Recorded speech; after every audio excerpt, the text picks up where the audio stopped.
Benedict, kumusta ang sitwasyon dyan at marami na ba ang mga makikilahok dyan sa rally sa EDSA White Plains? Magandang umaga, Ella. Sa ngayon ay patuloy pa rin na nagtitidatingan ang mga lalahok sa nasabing kilos protesta laban sa korupsyon. Sa ngayon ay inilalatag na ng mga organizer ng United People Initiative ang setup para sa gagawing rally mamayang hapon. Kaya kahapon ay okupado pa rin ang isang linya ng EDSA White Plains kung kaya't salubungan muna ang sa nalalabing linya ng kalsada ang mga motorista.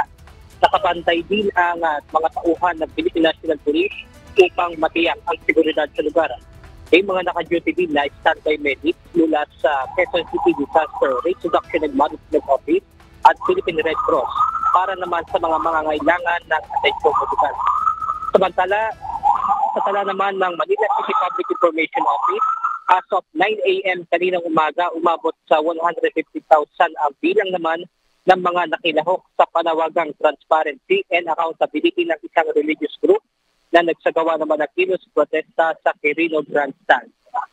Ela sa ngayon ay on-set na nga itong nilalatag na programa dito sa EDSA White Plains at ngayon ay pumepesto na rin ang mga Civil Disturbance Management o CDM ng PNP para naman kung sakaling mayroong magsagawa ng rally ay mapigilan nila ito. At yan muna ang ating update mula rito sa EDSA White Plains. Balik sa inyo dyan, Ella.